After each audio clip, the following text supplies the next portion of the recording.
ሙልጌታ ዛው እንደው አማራ ክልል ላይ የመከላከያ ሰራዊቱን ሚና በተመለከተ ነው። እንግዲህ መከላከያ ሰራዊት ብሎ ለመጥራትም የሚቸግር ነው። የአብይ አህመድ ሰራዊት ነው። ሀገር እየተከላከለ ስላልሆነ የአብይን ዙፋን እየጠበቀ የአብይን ስልጣን እየተከላከለ ያለ ስለሆነ የአብይ አህመድ ሰራዊት ብሎ መግለጹ የበለጠ ትክክለኛ አገላለጽ ነው ብሎ መውሰድ ይቻላል። ይሄ ሰራዊት በአሁን ሰዓት የፖለቲካም ስራ እየሰራ ነው። እንግዲህ ሸክሙ በዝቶብናል፣ እናንተ ፖለቲከኞች ስራችሁን እየሰራችሁ ስላልሆነ ያን ክፍተት እየደፈነ ያለው መከላከያ ሰራዊቱ ነው የሚል ነገር ተነስቷል። ሰሞኑን በሁለት እጁ ነሴ በሚባለው በወረዳ ጎጃም ውስጥ ያየነው ነገር ይሄንን ነው። በሁለት እጅ ነሴ በሚባለው ጎጃም ውስጥ እንግዲህ መከላከያ ሰራዊቱ ነው ህዝቡን የሰበሰበው። የስራ ማቆም አድማ ያደረጉ የሆስፒታል ሰራተኞች ናቸው። ተጨማሪ ክፍያ አልተሰጠንም ወይም ደግሞ ይሄ በትርፍ ጊዜ የሚሰሩት ክፍያ አልተከፈለንም ብለው ስራ ያቆሙአሉና እነሱን ጠርቶ እያግባባ ወደ ስራ ተመለሱ የሚለው መከላከያው ነው። እዛ አካባቢ የጤና ወይም የሚመለከተው የመንግስት አካል የለም። ሙሉ በሙሉ መከላከያው ነው እጁን ያስገባው። ስራ እየሰራ ያለው መከላከያው ነው። ስለዚህ ይህንን አስመልክተው ጠይቀውታል አብይ አህመድን። ፖለቲከኞች የምትሰሩትን ስራ እኛ ላይ ጫናውን አሳርፋችሁ መከላከያ አዛዦች ሰራዊቱ በራሱ ተሰላሽቷል የሚል ነገር ነው የተነሳው። ስለዚህ አሁን አማራ ክልል አብይ አህመድ ቆሞ ሊሄድበት የሚችለው የመከላከያ ሰራዊቱም እየፈራረሰ ነው። የፖለቲካ መዋቅሩ ከፈረሰ ቆይቷል። ፖለቲካ መዋቅሩን መከላከያው እየሸፈነ ነበር የቆየው። መከላከያው አሁን ከጥቅም ውጪ እየወጣ ነው። ስለዚህ አማራ ክልል ላይ ብልጽግና አለ ለማለት ምንድነው የሚያስችለው ነገር? አርበኛ አስረስ ማረ ዳምጤ እንደነገረን 97% በአማራ ክልል ምርጫ አልተካሄደም። አብዛኛውን የአማራ ክልል ወረዳዎች የሚቆጣጠሩት ፋኖች ናቸው። በአማራ ክልል ምርጫ ተካሄደ ተብሎም ለመናገር የሚያስችል አንዳችም የሆነ ነባራዊ ሁኔታ የለም። እዚህ ላይ ምን አስተያየት መስጠት ይቻላል? አመሰግናለሁ መሳይ። እንግዲህ ያው የብልጽግና ኃይሎች ያው ቅጥፈት መለያቸው ነው፣ መዋሸት ጸጋቸው ነውና ታስታውሳለህ 2023 ወይም ደግሞ በእኛ የጊዜ አቆጣጠር 2015 ዓ.ም ላይ አማራ ክልል እንዲመራ ከአረጋ ከበደ ይልቅ አበባው ታደሰ ነው የተመደበው። ኮማንድ ፖስት ሲቋቋም ማለት ነው። አበባው ታደሰ በወቅቱ ባህር ዳር ላይ ውርውር ነበር። እኛም የዛን ጊዜ ባህር ዳር ነበር እንደምታውሰው፣ አንተም ጋር ቃለ መጠይቅ ስንሰራ ነበርና ቃለ መጠይቅ አድርገህ ነበር በወቅቱ ባህር ዳር ላይ በነበርኩበት ጊዜ። እንግዲህ በወታደራዊ ኮማንድ ፖስት ክልሉን እንመራዋለን፣ አጥራጭ እናደርገዋለን፣ በ3 ሳምንት ጊዜ ውስጥ ፋኖን ትጥቅ እናስፈታዋለን፣ አይደለም ትጥቁን ቀበቶ እናስፈታዋለን ብለው ፎክረው የገቡበት ጊዜ ነበረ። በብርሃን ፍጥነት በሚባል ደረጃ እንደውም ኮማንድ ፖስቱ አቋቋሙ በትንሽ ጊዜያት ውስጥ አማራ ክልል ደብረ ብርሃን ጨምሮ ባህር ዳር፣ ጎንደር፣ ወልዲያ ሁሉም ከተሞች በፋኖ ቁጥጥር ስር ገቡ። በኋላ ላይ ፋኖቹ ራሳቸውን ማደራጀትና ማብቃት ስለነበረባቸው ወደ ኋላ የተመለሱበትን ጊዜ እናስታውሳለን። ከዛ ቀጥሎ በተለይ መዋቅሩ ሙሉ ለሙሉ ከፈረሰ በኋላ ብልጽግና ምንድነው አዲስ ፕሮጀክት ይዞ የመጣው? እግር ተከላ የሚል ፕሮጀክት ይዞ መጥቶ ነበር። እግር የመትከል ማለት ነው። ሙሉ ለሙሉ እግራቸው ተነክሮ ስለነበረ እግር እንትከል በሚል ከፍተኛ እንቅስቃሴ ያደረጉ። የእግር ተከላም እንኳን እግር ሊተክሉ እግራቸው አንዳንዶቹ እግር የነበራቸው የብልጽግና አመራሮች እግር ያጡበት ሆነ። ምክንያቱም ወደዛ እንቅስቃሴ እግር ተከላ ብለው በመከላከያ ታጅበው በሚጓዙበት ጊዜ እግራቸውን ያጡበት፣ ራሳቸውን ያጡበት፣ ነባራዊ ሁኔታው ምስቅልቅል የወጣበት ጊዜ ነበር። ከዛ ቀጥሎ አበባው ታደሰ ከደብረ ብርሃን ጀምሮ ከዛ ኮምቦልቻ፣ ከኮምቦልቻ ጎንደር፣ ከጎንደር ባህር ዳር ከተማ መጀመሪያ ባንዳን እናጸዳለን ከዛ በኋላ ወደ ባህር እንሻገራለን የሚል ፕሮጀክት ይዘው አጠቃላይ ወታደሩን ከፍተኛ ውይይት አድርገው እንቅስቃሴ በሚያደርጉበት ኮምቦልቻ ከተማ ላይ ውይይት እያደረገ ባለበት በርካታ መስከረም 14 ላይ ማለት ነው በርካታ የብልጽግና ሰራዊት ተደመሰሰ። 12ኛ ክፍለ ጦር እንደው የሚባለው ሙሉ ለሙሉ ከውጊያ ካርታ ተነሳ ማለት ነው። በዘመቻ አርበኛ ደማሪ አባናደው የሚባለው ማለት ነውና እነዛ ሁነቶች ናቸው ድምር ውጤቶቹ። አሁን አማራ ክልል ላይ ያለው ወታደራዊ አስተዳደር ለምሳሌ አረጋ ከበደን እስኪ እንደው ከቤት ተነስተ እዛችኛው ሽንት ቤቱ ሌላ ክላስ ቢሆን ያላጃቢ አይንቀሳቀስ። ጎሹ እንዳላማው የባህር ዳር ከተማ ከንቲባ ያላጃቢ የትኛውን ቦታ ላይ አይንቀሳቀስ። ሌሎቹም የከተማ አስተዳደሮች የዞን አስተዳደሮች እንኳን አንዳንዶቹ ዞናቸው ፈርሷል። ለምሳሌ ዛሬ አንደኛው ሆቴል አድሮ ከሆነ ዛሬ ይሄን ፋኖ ጥናት አድርጎበታል ነገ ሊመታን ይችላል በሚል ሌላ ሆቴል ነው የሚያድሩት። ቤታቸው ያደሩ የብልጽግና አመራሮች በተለይ የአማራ ክልል የብልጽግና አመራሮች ጥቂቶች ናቸው። አሁን ላይ እንደውም ወደ 0% የወረደበት ነባራዊ ሁኔታ። ጀነራሎቹ ወይም ደግሞ የብልጽግና ዩኒፎርም ለባሽ ካድሬዎች የተናገሩት ነገር እውነት ነው። በነገራችን ላይ ኦልሞስት የአማራ ክልል ካቢኔ መዋቅሩ ፈርሶ እየተዳደረ ያለው በዩኒፎርም ለባሽ ካድሬ ነው። ዘላለም የሚባለው የአዲስ አበባ ወንጀል ምርመራ ቢሮ በደመላሽ ገብረ ሚካኤል ስር ማለት ነው። ዘላለም መንግስቴ የሚባለው አንተ ነህ እንጂ ምናምንህ አማራ ክልል ያሉትን አመራሮች አናምናቸውም ተብሎ ከአዲስ አበባ ከፖሊስ ወንጀል ምርመራ ቢሮ ተነስቶ የአማራ ክልል ፖሊስ ኮሚሽነር ነው። ይሄ የሆነበት ዋነኛ ምክንያት ለኦህዴድ ታማኝ የሆኑ አገልጋዮች በክልሉ እስካልሾምን ድረስ ክልሉን መቆጣጠር አንችልም፣ ፖለቲከኞች ለእኛን ይታዘዙን አልቻሉም፣ ወይም ደግሞ ነባራዊ ሁኔታው አልፈቀደላቸው ምናምን አይደለም፣ አቅሙ የላቸውም፣ ደካሞች ናቸው። በተደጋጋሚ በጀት ምንሰጣቸውም በጀት ቆርጥሞ ከመብላት የዘለለ ሚና የላቸውም የተባለ በግምገማ አብይ አህመድ ተናግሯቸው ምንድነው ያላቸው? እኛ እኮ ለእናንተ የምንጠብቀውን የምንዋጋበት ለእናንተ የምናወጣውን የሆቴሎች የአየር መንገድ የበረራዎች የምናወጣውን ብንዋጋበት ትንሽ ድል እናስመዘግብ እንችላለን ያላቸው። ወደዚህ ወደ አዲስ አበባ አትምጡብኝ ያላቸው ነረጋ ከበደ ሲያስፈልግ ተመስገን ጥሩነህ እንልክላችኋል እንዳትምጡብኝ ያላቸው አማራ ክልል አመራሮች። ለዛ ነው ተመስገን ጥሩነህ 10 ጊዜ ባህር ዳር የሚመላለስ። ይጣላሉ በነገራችን ላይ ዛሬ ጎጃምና ጎንደር በሚል ባህዴን እርስ በርሱ ይባላል። ከዛ ደግሞ የወሎና የሸዋ ምናምን ብሎ ይባላል። እነሱ ለማስታረቅ በተደጋጋሚ ይመላለስ። በነድረስ አሉና በእነ አህመድ ጸብ ተፈጥሮ አብይ አህመድ ነው ያስታረቃቸው። እንዴ ያላችሁበት ነባራዊ ሁኔታ እንኳን አትረዱም።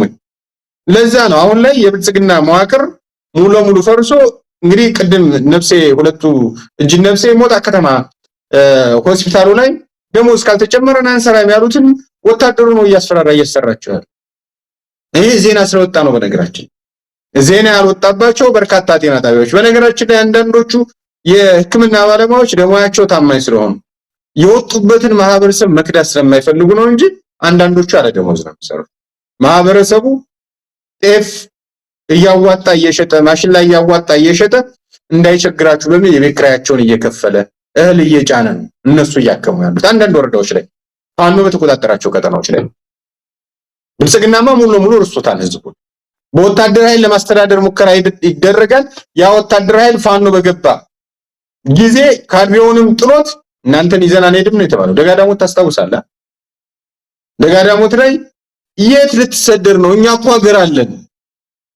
ኦህዴድ ማለት እኛ ሀገር አለን። ይሄን ቀበሌ እንትተህ ልትሄድ ነው፣ ይሄን ወረዳ እንትተህ ልትሄድ ነው፣ እስከዛሬ ጠብቀንሃል፣ እዚህ ሆኖ ብር ጥር ነው ያሉት።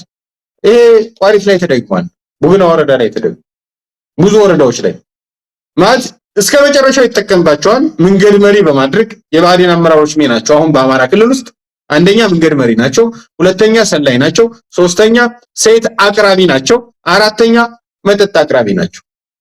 ከዛ የተለየ ሚና የላቸው። ይሄ ነው ሚናቸው በተጨባጭ ማለት። ምክንያቱም ሌላ የፖለቲካ ስራ መስራት አይችሉም። የፖለቲካ ስራ ለመስራት ነፃነት ያስፈልጋል። እነዚህ ሰዎች ነፃነት የላቸውም። ቅድም አስቀምጬልሃል። ከቤቱ ወጥቶ ወደ መጸዳጃ ቤት መሄድ የሚችልበት ስለልቦና የለውም። ስለልቦናው ተሰድቧል። ዛሬም መታ ነገም መታ በሚል ነባራዊ ሁኔታ ውስጥ ነው ያለው አብዛኛው የብልጽግና አመራር። በነገራችን ላይ ሲይዟቸው ጭብጦ አይሞሉም። በተደጋጋሚ የተማረኩትን አይደለም ካድሬውን ወታደሩ የሚማረክ ጊዜ እጁን አንጨፍሮ ፋኖ ይችላል እያለ ነው እንትን የሚናገር። ይሄ እኮ የመጨረሻ የሞራል ውድቀት። አብይ አህመድ ግን አስገድዶ ያዋጋቸዋል። ምክንያቱም ልጆቻቸው በቀብድ ተይዘዋል። ሁለተኛ መንግስት ደሞዝተኛ ናቸው። አይ በቃ ነው ያቺ ደሞዝ የመንግስት ደሞዝ ትቋረጣለች። ስለዚህ ያቺ ደሞዝ የመንግስት ደሞዝ ከተቋረጠች የመንግስት ቤት ከተቀማች እሱም ጎዳና ይወጣል፣ ልጆቹም ጎዳና ይወጣሉ ማለት። ስለዚህ ለምንድን ነው የሚዋጋል? ለሆዱም ጭምር እየተዋጋን ነው ይሄ አካል። በነገራችን ላይ እዚህ ላይ በደንብ ከተነሳ ይገር በደንብ የምናገረው አብይ አህመድ እሱ ሊሰደድ ይችላል። ይሄ ከላይ ያለው የብልጽግና አመራር ምድል የቀናው ሊወጣ ይችላል። የወረዳና የዞን አመራር ግን በተለይም ደግሞ ይሄ ካድሬ ሆኖ ታች እያለቀለቀ ያለ ልጆችን እያስገደለ ያለ ሴቶችን እያስደፈረ ያለ መንገድ እየመራ በርካታ ግፍ በድሮን እያስመታ ያለ ነገ ብልጽግና ይደርስለት ማንም አያስቆመውም። ለምሳሌ ፋኖ የአናርኪዝም እንዳይፈጠርብኝ ብሎ ልቆጣጠር ቢል እንኳን ማህበረሰቡ ሁሉም ነገር ሲበደል ሲገፋ ባይኑ ስላየ መሳይ ነገር በእነዚህ ሰዎች ላይ ለፍትህ ላይቀርቡ ይችላል። የደቦ ፍርድ እንዳይፈረድባቸው ስጋት አለኝ። ምክንያቱም ከሰሩት ወንጀል ካደረጉት ግፍ አኳያ ማለት ነው። ለዛ ነው አሁን ላይ ከመንግስት አስተላለፍ ይልቅ የህዝብ አስተላለፍ ምረጡ እየተባለ በተደጋጋሚ ውጥወታ የሚደረገው። እንዳጠቃላይ ግን አንተም እንዳልከው የሚያስተዳድረው የአማራ ክልል ካቢኔ አይደለም። የሚያስተዳድረው ዩኒፎርም ለባሹ የነ አበባው ታደሰ ካድሬ ወይም ደግሞ ካቢኔ ሊሆን ይችላል። ሙልጌታ እስቲ ደግሞ ከምርጫው ጋር የተያዘ አንዳንድ ነገር እናንሳ። መቼም ቧልት ሆኗል፣ ቀልድ ሆኗል የምርጫው ነገር። በዓለም መድረክ ላይ ኢትዮጵያን እንደዚህ ተዋርዳ የምታውቅም አይመስለኝም። በጣም ከፍተኛ ውርደት ነው። ለማንኛውም በዚህ ምርጫ ላይ ቀድሞ የታወቀ ማን የት እንደሚገባ በተለይ አብይ አህመድ የተወሰኑ ወንበሮችን ለአብንና ለኢዜማ እንደሚለቅ እነማን ጭምር ከስም ዝርዝር ጋር እከሌ ፓርላማ ይገባሉ። ይሄ በብልጽግና ጓዳ ሂሳቡ ስሌቱ ተሰርቶ ያለቀ ነው። ስለዚህ ዝም ብሎ ለመርሃ ግብር ምርጫው ይካሄዳል እንጂ እነማን እንደሚገቡ አብይ አህመድ ወስኖ የጨረሰው ነው። ያም ባል ነው በተባለው እንደው ሌላ ነገር እንኳን ቀየር አድርገው ይሄ ነገር ተነክቶብናል እንደው ትንሽ ለወጥ እናርጎ እንኳን አላሉ። ያንኑ ያሰቡትን የተጋለጠውን በተግባር አዋሉት። ይሄ እየታወቀም የአብን ልጆችና አንዳንድ የዜማ ሰዎች እየወጡ ልክ በምርጫ እንዳሸነፉ አድርገው ራሳቸውን ሲገልጹ በጣም እጅግ የሚያሳፍር ጉዳይ ነው። ለማንኛውም በለጠ ሞላ የኢኖቬሽን ሚኒስትሩ የጻፈውን እንመልከተው። በቆቦ የምርጫ ክልል ነው አሸነፍኩ የሚለው።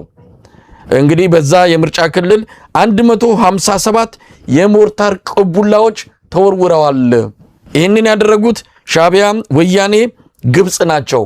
ነገር ግን በህዝባችን ላይ 157 ተወርውሮ ህዝቡ ለዚህ ሳይበገር ድምጽ ሰጠ። 160 ሺህ ሰው ድምጽ ሰጠ። ከዛ ውስጥ 134 ሺህ እኔን መረጠኝ አለ።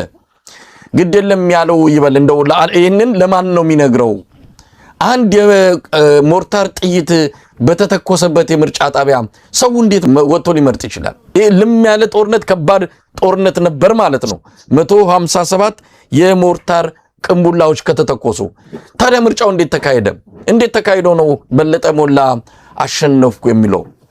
ሌሎችም የሱ ባልደረቦች የሱ ጓደኞች በተመሳሳይ ወጥተው እንዳሸነፉ ገልጸውልናል። ለምሳሌ ጋሻው መርሻውን ከዚህ አንፃር መጥቀስ ይቻላል። የእናቱን ሞት እንኳን ሄዶ መድረስ ያልቻለ ለቅሶን አዲስ አበባ ቁጭ ብሎ እርሙን ያወጣ ሰው ያልሄደበትን ምክንያት ገልጿል። ይሄ ግለሰብ አሁን ሄጄ ምርጫ አሸነፍኩ ተወዳድሬ ሲል እንደው እነዚህ ሰዎች በምን አይነት ስነ ልቦና ቢያድጉ ነው?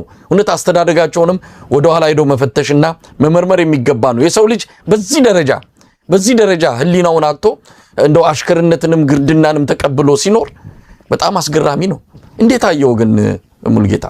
አመሰግናለሁ መሳይ። እንግዲህ ለምሳሌ በለጠ ሞላ የተወዳደረበት ወረዳ ራያ ቆቦ ወረዳ ይባላል። ራያ ቆቦ ወረዳ 43 ቀበሌ ያለው ከ43ቱ ቀበሌ አገዛዙ የሚያስተዳድረው ቆቦ ከተማን ብቻ ነው። ቆቦ ከተማ ላይ ድምጽ የሚሰጠውም ሊኖር ይችላል፣ ድምጽ የማይሰጠውም ሊኖር ይችላል፣ ካርድ ያበላሸ ሊኖር ይችላል። እንደዚህ አይነት ሁኔታዎች ይኖራሉና ነገር ግን እነዚህ ሰዎች አንድ ጊዜ ማተባቸውን ቆርጥሞ የበሉ ይባላል እኛ አካባቢ እና እምነታቸውን ሽጠው የበሉ እንደማለት ነውና እንደዚህ አይነት ግለሰብ ነው በለጠ ሞላ። እኔ በአካል አውቃቸዋለሁ። በነገራችን ላይ አዲስ አበባ ላይ በነበርኩበት ጊዜ በለጠን ማውቀዋለሁ። ዳምጦ የሚባል ማላንድ ጣይርን ማውቀዋለሁ። ጣይር እንደምን እንደመጣ በነገራችን ላይ ብነግርህ አድማጭ ተመልካቾቻችንም በዚያው መናገር ፈልጋለሁ። ተናግሬው አላውቅምና አንድ ጊዜ ሞጣ መስጊድ ላይ ተቃጠለ። የሞጣ መስጊድን በተቃጠለ ጊዜ እሱ ከነ አህመዲን ጀብል ጋር በመሆን የሞጣን መስጊድ መቃጠልን በቃ ማራገብ ጀመረ። የአማራ ፖለቲካ ለማበላሸት ማለት ነውና በወቅቱ እንደው ይህን ልጅ ከፍተኛ ውድመት ከሚፈጽም በእኛ ውስጥ አድርገን መያዝ እንችላለን በሚል ወደ አማራ ብሔራዊ ንቅናቄ ይግባ ተብሎ የገባ ልጅ ነው። ከዛ በኋላ የአማራ ሚዲያ ኮርፖሬሽን ጋዜጠኛ ነበረ። ከዛ በመውጣት ነው የሞጣን መስጊድ ሲያራግብ የነበረው። በቃ ውድመት ከሚፈጽምብን ከነ አህመዲን ጀብል ጋር ከሚተባበር የአማራን ፖለቲካ እንደ እስላም ሆኖ እንደ እውነተኛ ሙስሊም ሆኖ ተቆርቆሮ እንትን ከሚያደርግ ወደዚህ ይምጣ በሚል ገባ ማለት ነው። ከዛ በገባ በጥቂት ወራት ውስጥ የህዝብ ግንኙነት አደረጉት። በወቅቱ የህዝብ ግንኙነቱ ክርስቲያን ታደለ ታስሮ ስለነበረ እንቀጥል። ከዛ በኋላ የሥራ አስፈጻሚ አባል እንዲሆንም ደብረ ብርሃን ላይ በተደረገ የድምጽ አሰጣጥም በርካታ ገንዘብ ተበጅቶለት ድምጽ እንዲገዛ ተደርጓል። በነገራችን ላይ ድምጽ መግዛት የለመደ ወደ ምን አቅጣጫ እንደመጣ በኋላ ላይ የአማራ ክልል ባህልና ቱሪዝም ምናምን ኃላፊ ሆነ። ከዛም በሙስና ወንጀል ተባረረ። በሙስና ወንጀል ሲጠየቅ ከአብን ወጥቻለሁ አለ። ኦኬ ማንም ማለት ወጣህም ገባህም አሁን አብን ላይ ምንም አጀንዳ የሚያደርግ አካል አይደለም። ማንም ሰው ትኩረት አይሰጥም። ኦልሞስት የአብይ ብሔራዊ ንቅናቄ ተብሏል። አብዛኛው ሰው የተስማማበት ማለት አማራ የሚባለውን አንሱልን እያለ ነው። እኔም ቢሆን አንሱልን ነው፣ በስማችን አትነግዱ እያለ ነው። ስለዚህ በእንደዚህ አይነት ሁኔታ የመጡ ናቸው። ጋሻውም ቢሆን ከዚህ የተለየ አይደለም። ያንኛውም አሁን መንዝላሎ ተወዳድሬ ምናምን ያለው ዳምጠው ተሰማ አሶሳ ልገደል ነው ባካችሁ አውጡኝ ብሎ በስንት ልመናና በሽማግሌ ደብረ ብርሃን ዩኒቨርሲቲ እንዲቀጠል ያደረግነው ልጅ ነው። ወደ በለጠ ሞላ ስንመጣ በለጠ ሞላ ያው እቡ የሚባል ግለሰብ ነው።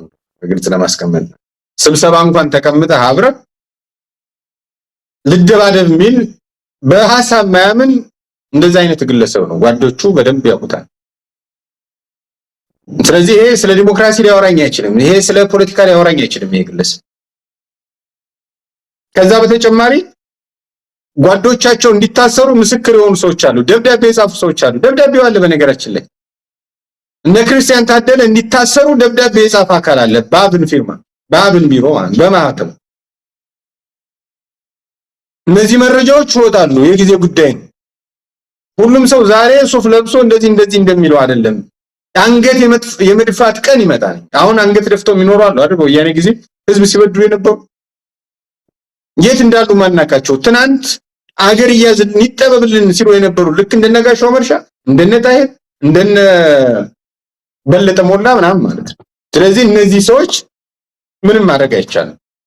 የፍርድ ቀን ሲመጣ ይጠየቃሉ። ሌላኛው በጣም እኔ ከነከነኝ ጉዳይ በነገራችን ላይ ተመረጥኩ ምናምን አይደለም። ምርጫው እዛ ቀጠና ላይ ብልጽግና የአማራ ብሔራዊ ንቅናቄ የሚባለው የፌስቡክ ገጻቸውን ብታይ የተወዳደሩበት ቀጠና ላይ የአማራ ሚዲያ ኮርፖሬሽን ተመድቦ እያንዳንዱ ዜና ተሰርቶላቸው ከገጻቸው ሸርሸር አድርገውታል። እዛ ቀጠና ላይ ማንም የተወዳደረ የለም። የተወዳደሩት ብቻቸው ነገ ገብተው ለምንድነው ፋኖን የማታጠፋልን የሚል ጥያቄ እንዲያነሱ ነው የገቡት። በነገራችን ለምንድነው አማራ የማጨፈጭፍልን የሚል ጥያቄ እንዲያነሱ ነው ወደ ፓርላማ የተጠሩት። ወኪል አላቸው፣ የራሳቸው ወኪሎች። ልክ ከዚህ በፊት ፕሪቶሪያ ላይ አማራ ይወከል በሚል ጥያቄ ሲቀር ምንድነው ያለው? ከደመቀ በላይ አማራዎች ናቸው ወይ ነው አይደል? አብያን ልክ እንደዛ ጥያቄ በመናቀርብበት ጊዜ ሌላ ጊዜ ከነበለጠ ሞላ ከነታሄር ከነንተና ትበልጣላችሁ የሚል ጥያቄ እንዲነሳ የተደረገው የሆነውም እንደዛ። እውነተኛ የህዝብ ጥያቄ የሚያነሱ የህዝብ ልጆችማ ጥያቄዎቻቸውን አንስተው ሳይጨርሱ መልስ ሳያገኙ ወደ እስር ቤት ተወርሯል። በብልጽግና ማዕቀፍ ውስጥም የነበሩት እነ ዮሐንስ ቧያለው፣ በተቃዋሚ ጎራም የነበሩት እነ ክርስቲያን ታደለ። ይሄን በደንብ መያዝ ያስፈልጋል። ሌላኛው 157 ቅንቡላ ወያኔ ሻዕቢያ ከዛ ግብጽ ጥለውብናል አለ።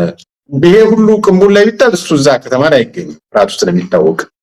ይሄ ወያኔ ግብጽ ምናምን የተባሉት ዋርካው ምሬ ወዳጁ፣ እነ በለጠ ሸጋው፣ እነ አበበ ፈንታው፣ እነ ወንድሙ ማሩ፣ እነ አርበኛ ድርሳን ብርሃኔ እነሱ ናቸው ወያኔዎቹ የሚል ጥያቄ ማንሳት ፈልጋለሁ።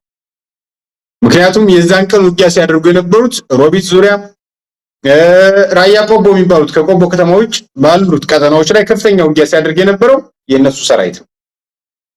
ሞርታር ከወረወሩ እነሱ ናቸው የወረወሩት።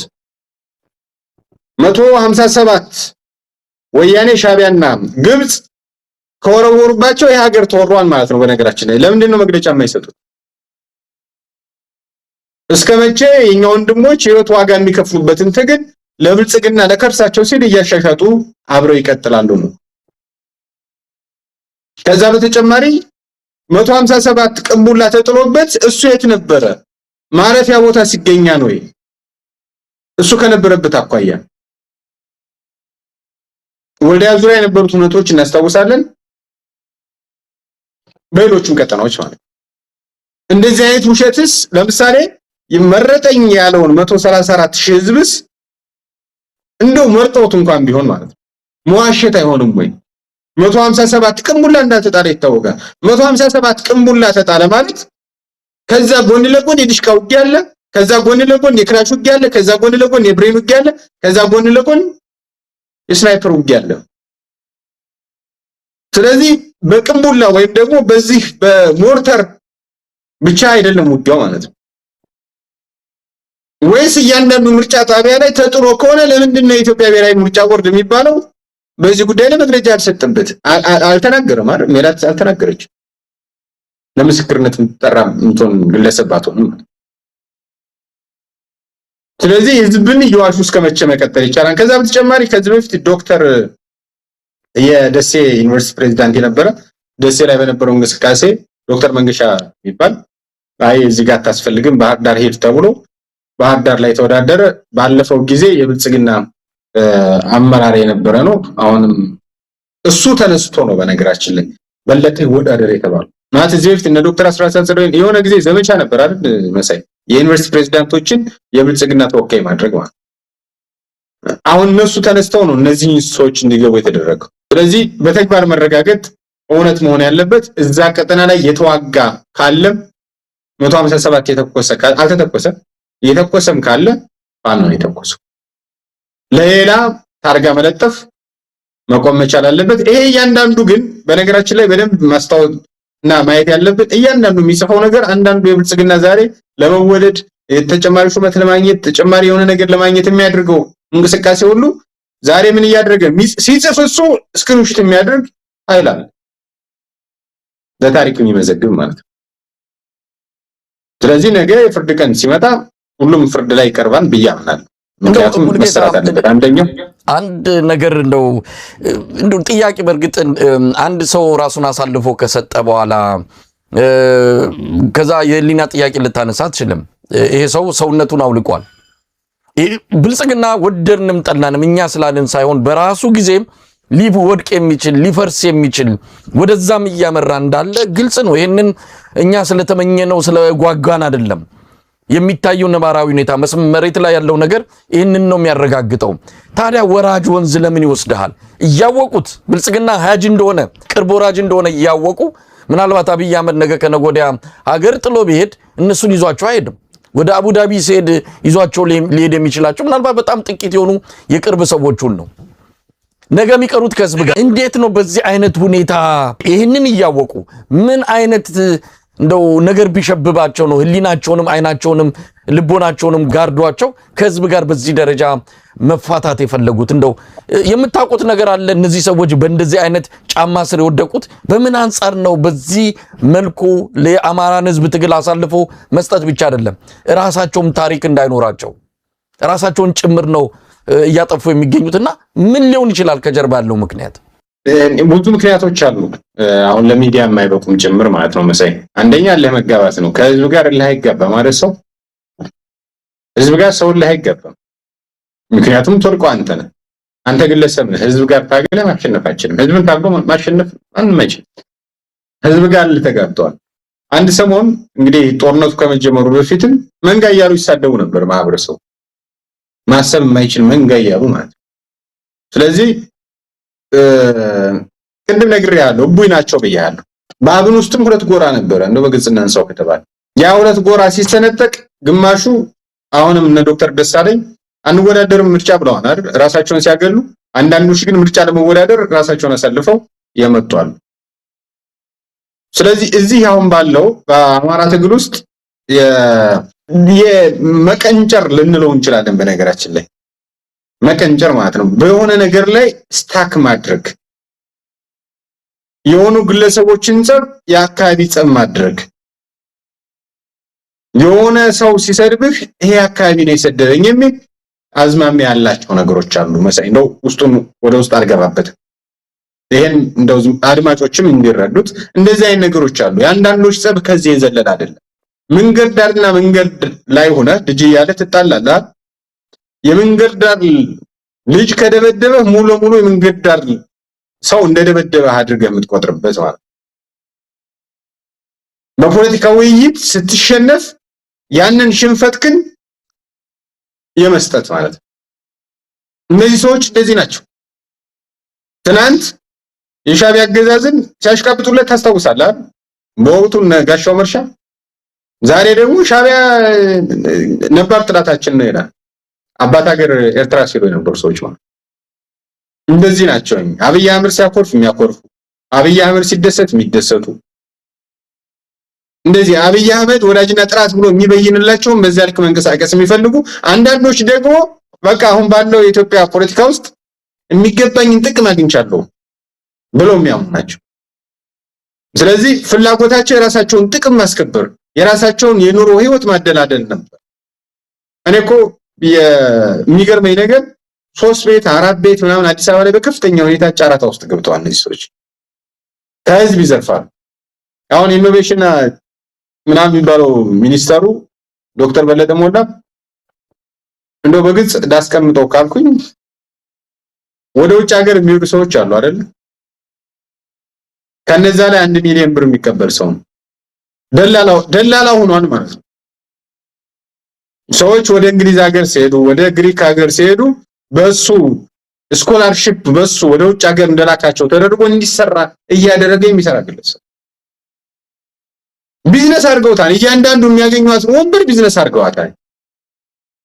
አሁን አክስት አጎቶቻቸው ምናምን አልፎ ወደ እዛ አልፈዋል። በእነሱ አካውንት ሲቀመጥ ተጠያቂ ስለሚሆን እና አመር ሽሌ እኮ መጥተው 15 ቢሊዮን ብር ጠፋን ሲሉ እኮ እንደዚህ አይነት ወሮ በላዎች አገሪቱን ስለከበቧት ነው። ለምሳሌ ብርጋዴር ጀነራል አሳምነው ጽጌ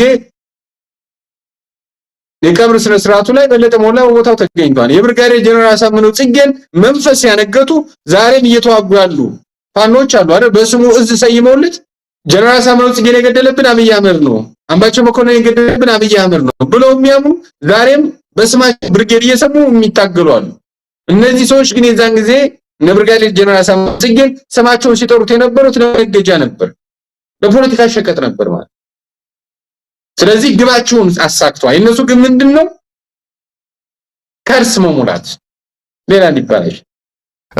ለማንኛውም በአብን ቀደም ሲል አንተም ገልጸዋል። የአብይ ብሔራዊ ንቅናቄ ነው የሚባለው።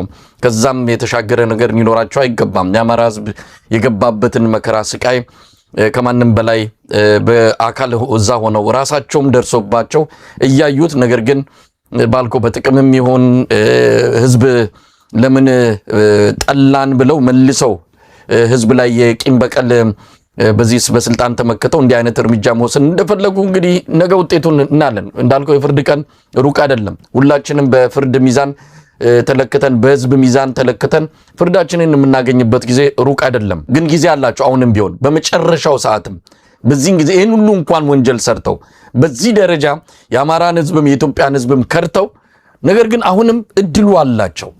አብይ አህመድ ከዚህ በላይ ጥፋት እንዳያመጣ እንደነዚህ አይነት ሰዎች ሚና ይኖራቸዋል፣ ትንሽም ቢሆን። ሙሉጌታ እንግዲህ በጣም ነው የማመሰግነው። እንግዲህ ዘውትር እየመጣ ነው። ዘውትር መተም እንደዚህ ጠለቅ ያለ በመረጃም በተለያዩ ትንታኔዎችም የበለጸገ ቆይታ እንደምናደርግ ተስፋ አደርጋለሁ። በጣም ነው የማመሰግነው ሙሉጌታ። የዛሬውን ዝግጅት በዚሁ አብቅተናል። እኔም አመሰግናለሁ መሳይ።